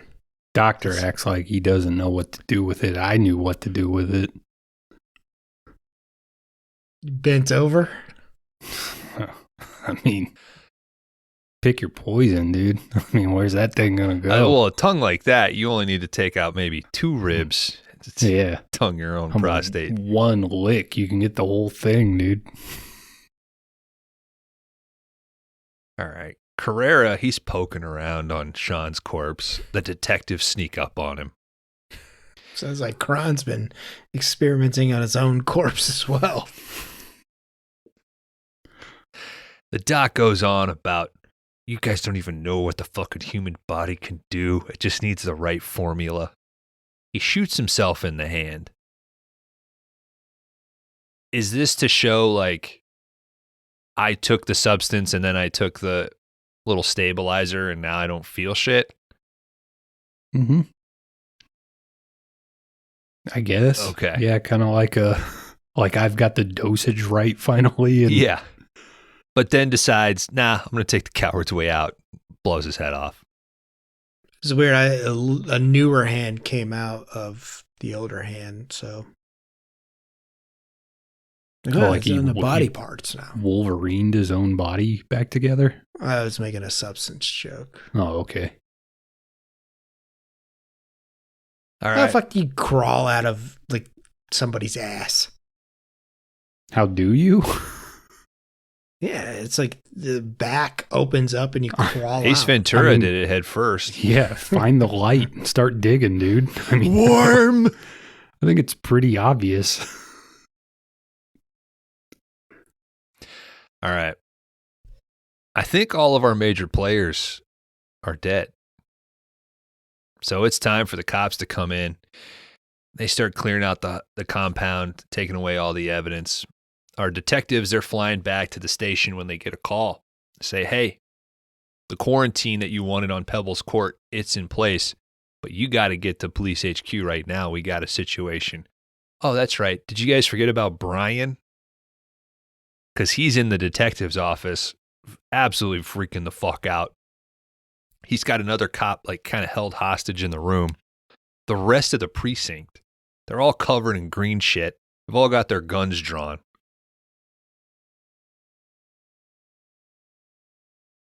Brian's cheeks, they explode.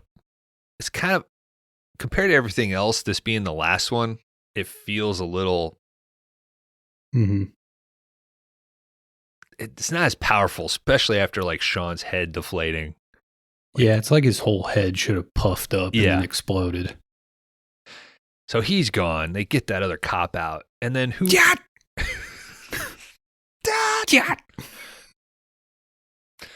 Who comes fucking strolling in but Willie, our medical examiner? He's like, Jesus Christ, he's got my fucking shirt on. I love this fucking job, mate. Now, John, the younger of the detectives, he's like not feeling great. Willie, it kind of peters out here. So we cut to our detectives. They pull into the petrol station. The attendant's like, did you catch that fucking pill popper? Yeah. And he grabs some aspirin for his partner. But we stay in the petrol station and we go around all the stock, all the inventory. We stop and we reveal that on the shelf is a new batch of Vimuville vitamins. The end. Body Melt, Whoa. 1994.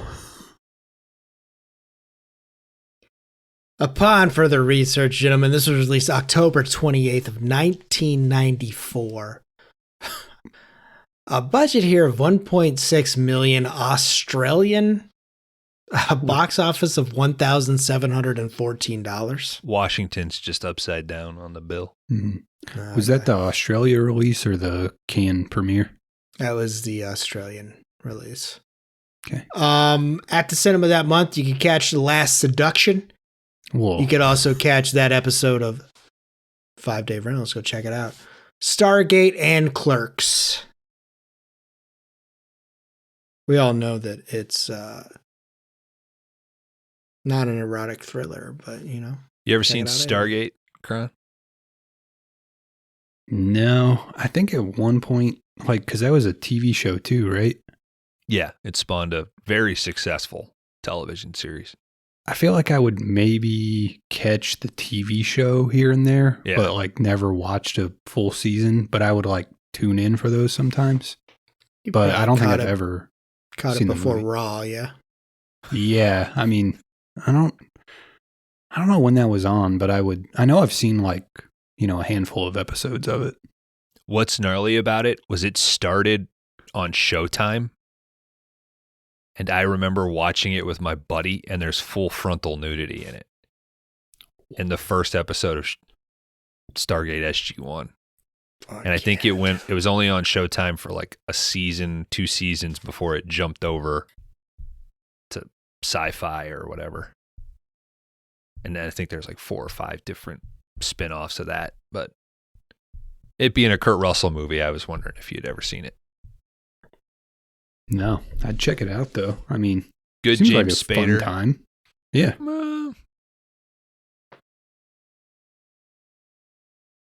French Hey, this Stewart's in it. Playing an Air Force commando. Yeah.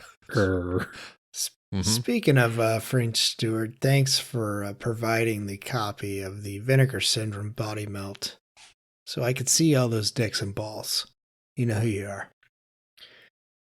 I think French Stewart, obviously, Bones you just might said have it. watched the same one. Shot 1992, finished in 93, released in 94. Who the fuck knows? Was it James Cameron? Jesus Christ. Shot over the course of 30 days. I don't know if you could tell. The filmmakers initially wanted to make an anthology movie, but were unable to secure financing. Yeah, this feels like an anthology that got chopped into a single storyline. Well, it says in the credits, like, based on 4 short stories, right? Mm-hmm. The movie has over 400 shots in it. So that kind of explains we might be missing some stuff here. And that's all I got, gentlemen, for research. Rate my box. Right on. Rate my letterbox here, gentlemen. Dan, you locked me into a 2.5, Kron 3.0. I'm already talking. How about Dan 3.0, Kron 3.5? Hey, Kron Howard. This is a tough one, guys. I'm going to go 3.0 for Kron Howard. I'm going to give Dan a 2.5 on body melt. All right. Dan, why don't you kick us off, homie? A 5D Army, Body Melt, 1992, 1993, 1994. We don't know. Greasy, grimy, slimy. Had it all. Really hit that category really good. AC/DC, of course, is this category. But yeah, thank you, Bones, for the pick. I know you kind of gave us a gift here because The Man from Hong Kong was basically a Bond movie. I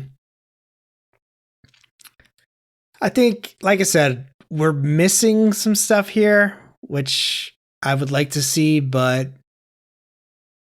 I think we spend a little too much time with our Australian Texas Chainsaw Massacre family. There probably could be a better way to introduce the dad as whatever he was to the process here. I think this is pretty enjoyable, though. You got some good shit in it, some good practicals. I think the first crash you get there with the shit coming out of his neck and coming up is pretty cool. Of course, you got the ending, which is just a fucking saliminator of an ending. I had a good time with this. I think I had a little bit more fun time with this than Lost Weekend there. This is a 3.0 for Old Laundry Dan. Like I said, there's enough fun here to keep you interested, but I could see if somebody would get bogged down a little bit, just the way that they kind of do this story. So 3.0 for me. Fair. Also, it's called Long Weekend, not Lost Weekend. All right, guys. Body Melt, a movie I was, somewhat familiar with. And as I was watching the first 20 minutes of this, I was like, man, why didn't I put this on more? It's pretty fun. And then we get to that weird little freak family. And I was like, oh, I remember why this thing bumps me every single time I watch it. I don't like that family. Like, I do think you could kind of lift that whole section out of this and it would probably be a more coherent film. Totally makes sense that this was based on 4 short stories and they wanted to do an anthology. Let's see. I feel like it points this movie suffers from both feeling very, very rushed and also being a little boring in the setup sometimes. But all those negatives said, like, I don't really watch a movie like Body Melt for the advanced plot that we work through, right? Like, the title alone suggests you're going to see people explode in this thing, and you fucking do. Like, it delivers on the promise that it sets up. The practicals are fun. Like, that's the reason to watch this. Every single time we got to a special effects kind of thing, I remember why I enjoy watching this movie. It's a little rough around the edges, but I mean, it's a fun B movie. Yeah, man, it's a good time. I would also be a 3.0 on this. Dan, I know that I read this somewhere, but it's like the guy that made this and maybe his writing partner. They also did the music for it, and they were kind of like it's not punk because it's kind of that like house-ish music, you know, but it's like they kind of had a punk ethos and that carried over to the film. But all the music in here is also done by, it's like the creative group, or, you know, it was kind of like a big communal kind of thing of like movies and music and writing and, you know, kind of like their own new wave kind of shit. So, but yeah, 3.0. When I looked up the music on IMDb, I think that something was credited to the MK group. It's like, yeah, it was like some lady and the MK group or something like that. So I think I know what you're talking about. Yeah, and then it's like some of the people from that group went on to make this movie. So a lot of carryover with what has already been said before and how I feel. This is a movie called Body Melt. I feel like you know what you're getting into. I do think there's what I think, like, objectively the movie suffers from, and subjectively what I can't connect to. Objectively, it's incomplete. It's forcing you to fill in a lot of gaps to accept some stuff. I'm already there to accept that people's bodies are going to explode and placentas are going to jump around like face huggers. It does sort of knock you, though, when you're like, wait, why is this windshield busted? And why don't what's the real estate situation that's forced all these people here? Like, once you've passed a certain threshold of explaining things, you have to commit to explaining more. And I think, unfortunately, the movie, in trying to make sense of these four individual stories, you sort of leave a lot of dangling threads. Subjectively, I have a difficult time, like you, Kron, not feeling grossed out by the fucking weird inbred mutant family. What I will say, I feel like the movie knows, let's get in there and let's be as sparse as possible because we need this guy to connect to this thing and work its way around. So that being said, when I watched it the first time, I was a little knocked by that. But once you get past it, and then we just start getting body melt, body melt, body melt, body melt, I'm kind of back on board. I think the film is very kinetic. It's very creative with how it moves around, to its detriment with like the police car, like we talked about. There's some weird geography, but how it moves, how it transitions from sequence to sequence, I do sort of appreciate. I'm going to be a little bit more positive on this because at the end of the day, I had fun. I'm a 3.5 on this.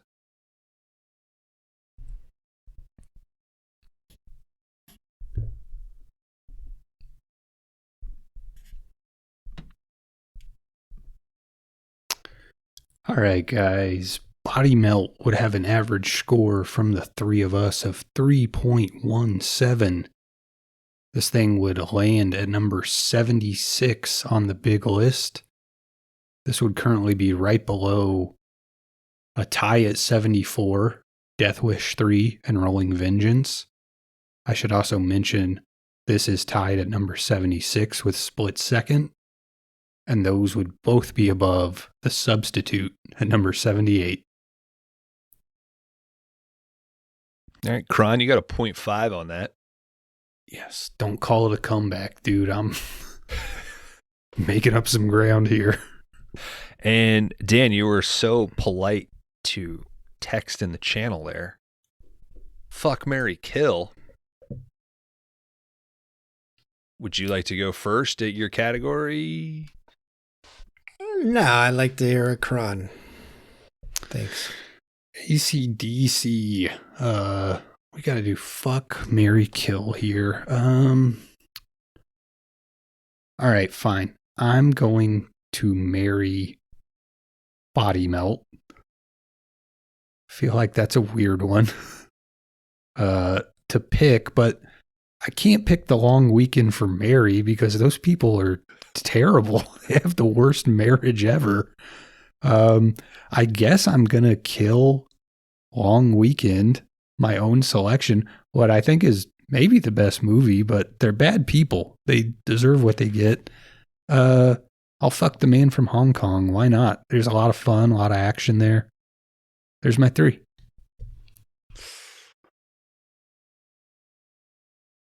Yeah, I'm going to marry Man from Hong Kong for sure. I'm going to fuck Body Melt, and I'm going to kill Lost Weekend.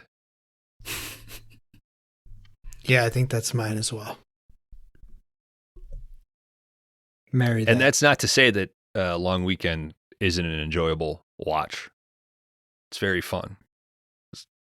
Weirdly, No. a lot of cool deaths in this category, man. Mm-hmm.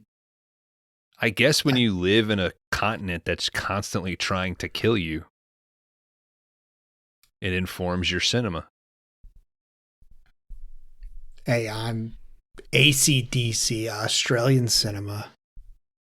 I think these are 3 beautiful picks for this.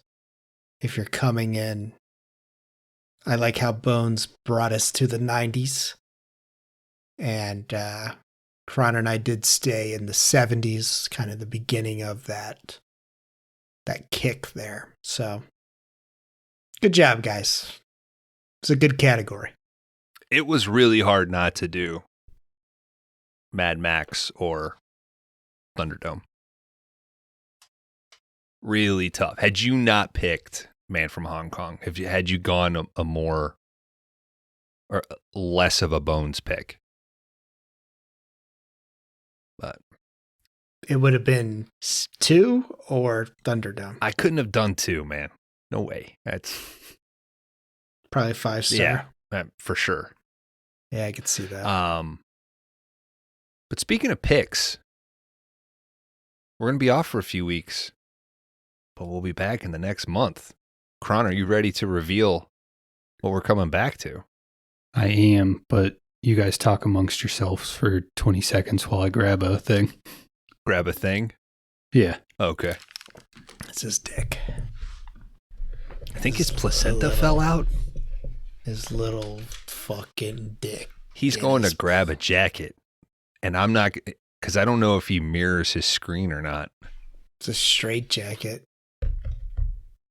Oh, it looks like he's got what looks like some sort of audio visual. Ugh. Unless it could be No. a show and tell, huh? We don't know what he's got into. All right, guys. Our next category, Season 3, B2. We're here. We did a category last season that I think we all had a good time with. Fucking hell. I dare not say the R word here. But guys, we did a category called You're So Vain. I bet you think this pod is about you. And I think it's time we dip into that well again. The name of the category is Too So Vain. And guys, I came across That's it? That's the name of the Too So Vain. Too So Vain. All right. I was perusing eBay one day and I came across a tape and I thought, I've never even heard of this tape. The fuck is this? So I bought it. And guys, this is Prime Target. Written, directed. This is not the movie we're watching, by the way, so don't write this down. This is Prime Target. Written, directed, starring David Heavener. I start digging into this guy's stuff and I'm like, holy shit, this guy has written and directed and starred in and done the music for a lot of his own movies. And I start talking with one of our buddies who acquires a lot of films. I was like, I'm looking at this David Heavener tape. He was like, oh, have you seen these other 5 to 6 David Heavener movies? I said, no, I've not seen any. I just bought this VHS tape. He said, I'll send you some. So he sent some through, guys. We're going to be watching a movie called Angel Blade, written, directed, and starring David Heavener. I think it's 2002. I can double check that here. Angel. Yeah, 2002. This guy is all over the map in terms of what he does. Prime Target is more of like a low budget action-y kind of thing. I would say if you want to see a little bit of like what this guy can do, watch the first 15 minutes of Prime Target. It's on the Plex under the VHS section. The thing that I'm going to be bummed out that we're missing, like if you do watch those first 15 minutes, credit scroll has an incredible song written by David Heavener called I'm a Honky Tonk Man, which is literally just him going, I'm a honky tonk man, I'm a honky tonk man, over and over and over. It's amazing. You only get that and one really good stunt at the beginning, and then it's kind of boring from there. Angel Blade, on the other hand, is David Heavener later in life, right? He's got to be, I would say, late 40s, maybe early 50s. And he got around to asking the question, how many 19-year-olds can I get topless in a scene with me?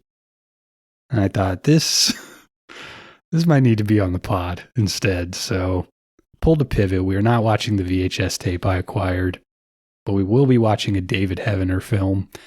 As with the last category, just make sure whoever you pick for this has a credit in front of the camera and behind the camera.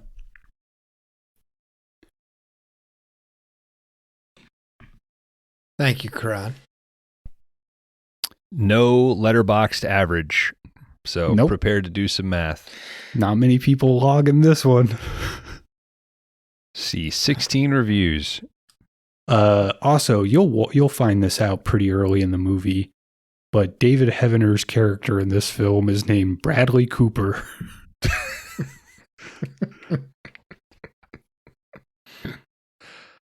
I mean, there's a passion project guy right there. Yeah. Who knows? Dan may make us watch Star is Born. Silver Linings Playbook.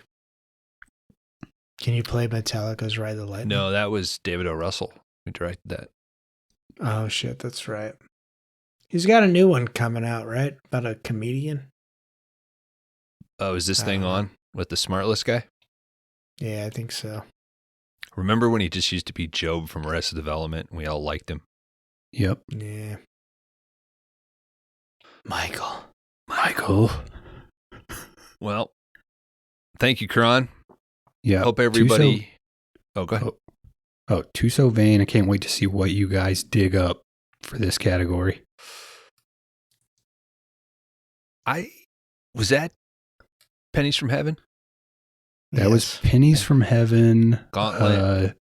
Gauntlet. And what did I even pick? You picked Presents. Oh, Hollywood. yeah, the fucking The Art of Dying. Dying. Wings. Wingshauser. Hell yeah. All right. Well, I know this one was a little rushed, but you know what? I felt Body Melt deserved speed. You know, I don't want anybody to think that we slow talk with our Midwestern drawl, our wet mouths, and our ice rattles. Yeah, no ice rattles from me. Real wet mouth episode for me, I feel like. I don't know what's going on over here. You haven't been drinking. Yeah, that's probably the problem, dude. Oh, okay. I need to maintain a quarter of my mouth full of liquor at all time. Yeah, it's like your body's trying to overcompensate because there's no... Always have a bottle. I just thought I was melting. All right. Well, we hope everybody has a comfortable Christmas. It's the best you can ask for, I guess, huh? Mm-hmm. Crash and burn. Crash and burn. Crash and burn.